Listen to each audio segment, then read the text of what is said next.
All right, so the Discord stage channel just happened for Clash Mini, and I'm going to be doing a quick recap of it, and I will be leaving the link to the full VOD in the description below when that's available. I'm going to try to keep this short, so let's dive into it. So the first thing that they talked about, obviously, we did ask questions around the toy machine, and I'm going to try to summarize as best as I can, but I strongly suggest you go watch the VOD.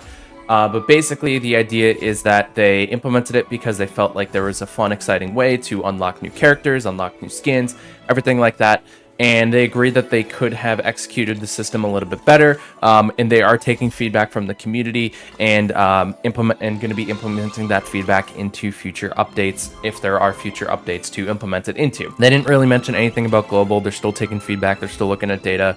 They're still seeing what player retention is like, how many people are coming back to the game, how many people are playing the game on a daily basis, and things like that. It's going to be super important for us to continue to give our feedback and let the team see that the game is worth continuing and worth implementing the changes into the toy system, into the toy machine system and the gacha system and everything like that. So I'm going to say that I don't mind the toy machine system. I don't mind the gacha. I think the way they're doing it is not correct. But I don't mind the system itself. They're implementing more keys into the game. We're seeing the Clashmas event. There are going to be other events coming up soon, so make sure you subscribe so you don't miss out on what those events are. But there are going to be more ways to get keys in the future to potentially help you get other things. And also in relation to the toy machine, the Clashmas skins were intentionally blocked behind these starter skins because they wanted to see... The starter skins were meant to see how the toy machine works. I understand their perspective of that. I don't necessarily agree with it, but I understand the perspective of it, and it does make sense to an extent. It is the starter skins. It's like how it's the introduction to the toy machine and everything like that. So it's kind of like you have to like complete the tutorial before you unlock future content. It's just done in a weird way. So that's that part. I don't agree with it, but they gave their reasoning. It makes sense. Doesn't mean I have to agree with it, but I heard their perspective. I understand their perspective. It makes sense from the perspective that they explained it. I just don't agree with it. So is what it is. They are going to be implementing more. We did talk about the ability to put all of the special units in the toy machine. I didn't really like their answer, Shuai's answer, and I don't know.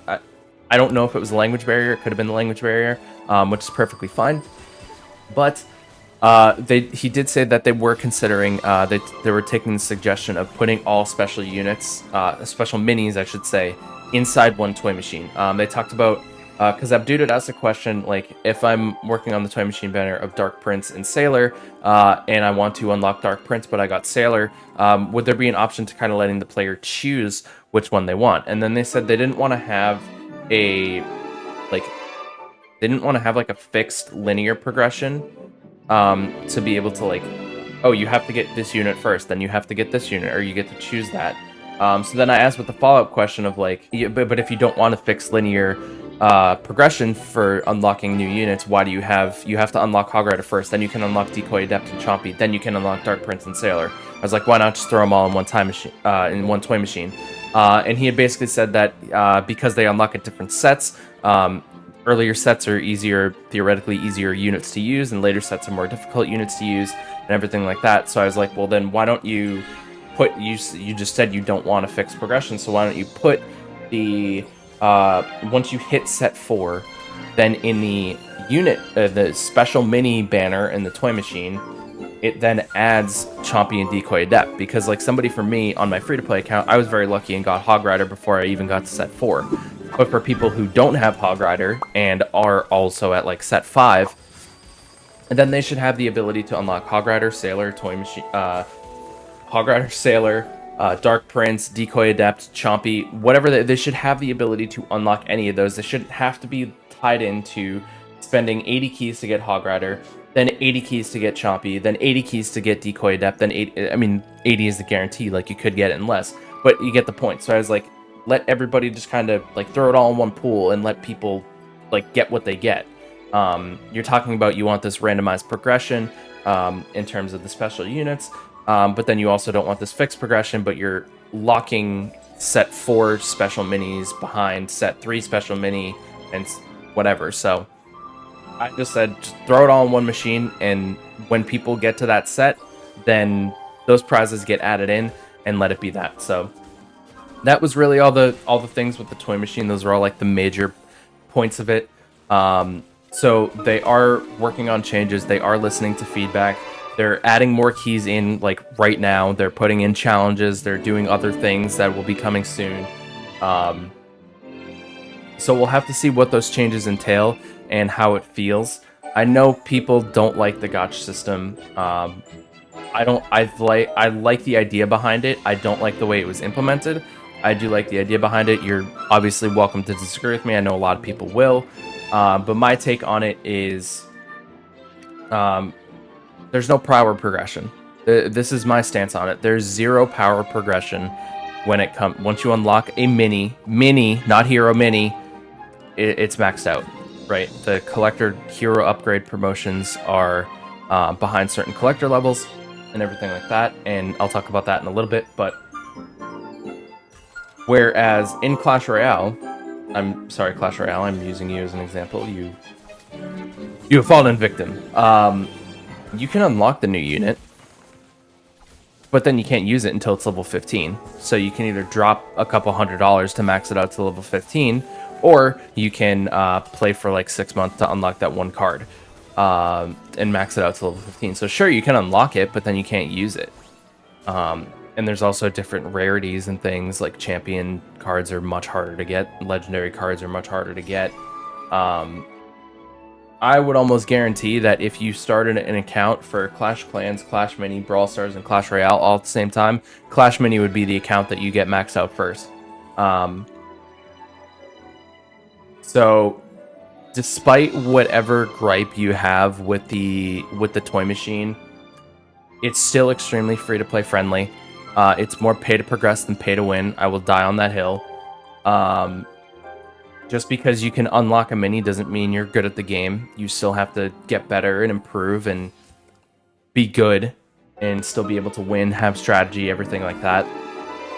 So that's one of the things that is going to be a tricky topic, and it's going to be a divide in the community, I feel like. And I think the best thing that we can do is just continue to provide feedback. Just because I don't necessarily agree with something, I know a lot of you guys are not fans of the toy machine. Let the team know. Give them suggestions. Tell them why you don't like it. Tell them what the gripes you have are, and they'll still do what they feel is best for the game.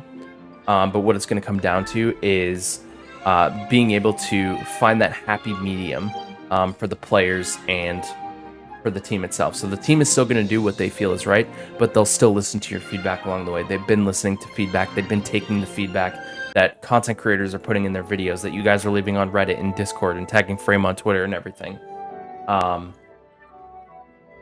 think the biggest problem is the amount of keys that are in rotation for the game, and what it will eventually lead up to is whether or not there's going to be keys in rotation for people to be able to unlock things at a quick enough pace. Theoretically, it should take about probably 45 to 60 days to unlock a special mini. I think that's perfectly fine. That's probably the average based on the amount of gold keys that are in circulation right now. And again, I think that's okay. I think that's a fair amount. You should have to play the game to be able to unlock things, because the biggest problem, and they talked about this in the stage channel, the biggest problem that Clash Mini has had over the 2 years that it's been in beta has been the fact that players just don't stick around to the game. They'll play the game, they'll unlock all the new content, well, nothing else to do, and then they quit. Something new comes out, they max it out, nothing else to do, they quit. So what they wanted to do was add in that long-term progression. And also the minis that are coming out, Frame had said this on the stage channel, the new minis that are coming out aren't necessarily special units. They could release 10 new minis in an update, and 8 of them are regular based in the collector level, and 2 of them go behind special units. You still get 8 new characters that you can unlock just by playing the game on a daily basis. That's what they're looking for. They're looking for people to just play the game. Literally, that's all you need to do is play the game. I have a free-to-play account. You guys are going to be seeing a video on Friday with an update on progress on that. The free-to-play portion of the game feels amazing. I've had a ton of fun playing Clash Mini. I've had a ton of fun unlocking the new characters. I've had a ton of fun playing the new characters and everything like that. The progression feels really good from a free-to-play perspective, and from a new player perspective, when you're launching a game globally, that is super, super important. When it comes to a brand new game comes out, you want the progression to feel rewarding. You want the progression to feel good. And talk about that. One of the other things that I talked about with the toy machine in the stage channel was the outrageous spending from content creators. I did address that, and they said, and then Fan had said, it hurts me to see, like, the point is that they want people to play the game. If they, like, people don't have time, so they just buy things, but they don't want to see people buy things. So I responded and was like, okay, then why make it an option? If you don't want people to buy things, why are you making an option for people to buy things? And instead, because people don't have time. So basically, it was like, well, consider, like, if you're saying you don't like this, why would you implement it? So, and I that's a hard question to answer on the spot. I wasn't expecting the most perfect answer. And the fact that Fan was real about it, 100% deserves the respect from the community. Even with what they're doing with that and what they said didn't line up with their actions. I still 100% respect the hell out of Fan for just being real and being authentic to his reaction and just saying what he felt in the moment and being able to admit that they kind of screwed up. So that is super, super important, and that deserves respect right there. So that is pretty much it. I might have missed a couple things with the toy machine topic. So like I said, link is in the description. Go watch the stage channel. And then I'll quickly touch upon a couple of the other things we talked about. Emotes coming back. They're looking at it. They wanted to see what it was like to, like, emotes weren't being used a lot before. So they wanted to see, like, they wanted to showcase the emotes that are in the game, and people weren't using them, so they just decided to do it themselves. But there is consideration to bring emotes back. I didn't have a chance to ask about deck slots. I can get an answer for that for you guys, and maybe I'll leave a pinned comment if I can. I talked about the Clashmas skins. Tiles. There's no answer on whether they're removing tiles or not. They like the idea of tiles.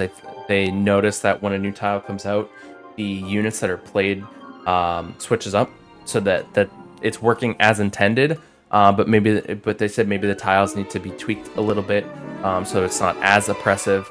Maybe there's potential for including a no tile game mode. They're looking at options. They're looking at considerations, but tiles are working as they intended it, which is to get players to play different things. So that's what they're working on there. And then hero upgrades. They like hero upgrades behind the collector level. It makes sense for them, and a lot of people are saying, like, but some, like World Champion, third upgrade, super overpowered. When you unlock World Champion, you don't get the third upgrade right away, the third promotion. Basically, their solution to that is, and Dongheng just admitted it, he said we just need to balance it better. We need a balance so that the first upgrade has a specific situation, second upgrade has a specific situation, and the third upgrade has a specific situation, but none are more powerful than the other in retrospect. So Dongheng just openly admitted he needs to do a better job of balancing it. Simple as that. I think that's a pretty valid answer, honestly. I agree with it. They're not perfectly balanced, and they need to be balanced a little bit more. So the hero levels will stay behind collector levels, but the short-term solution is just balance it better. Hero upgrades in cycle. They said the major reason that they didn't implement it was because it had to be a whole new UI. So they implemented it into, like, the shop cycle as is, and they agreed that they don't think it feels good. They wanted to try it, and it's a beta. I understand they want to try things. They tried it, and they like the idea of upgrading heroes, but maybe the way you get the upgrade isn't the way that they had pictured it being. They thought it would be a good idea, and just the way it's currently in the shop cycle at random doesn't work. So they're looking at possibly, like, finding solutions to have it be appeared at a certain round, have it be that the heroes guaranteed to show up in the first round, so that way you can choose to do it whenever you want. or just have it be that the hero just appears more frequently in the cycle when you're cycling things, so there's a higher chance for it to appear. So rather than like having to go through your entire deck, once you roll past it, maybe there's a chance you skip it and you get the hero again. So it would essentially be adding more copies of the hero into your deck, but once you upgrade it, it's gone. So that's what they're looking at doing with that. Those are pretty much the major topics that we had on the stage channel. Again, I tried to keep this as short as possible, but yeah, that's going to do it for this one. Let me know what you think. Definitely go watch the stage channel down in the comment section below, and please continue to leave your feedback. Just because all the community doesn't agree doesn't mean we can't all try to give our feedback and have the team come up with a potential solution, because the game, I still think the game is really close to global. I still think there's a really, really good opportunity that this game does go global, and providing feedback is going to be the way to help with that. So continue to leave your feedback, continue to leave your thoughts, and be respectful to each other. But let me know what your thoughts are down in the comment section below.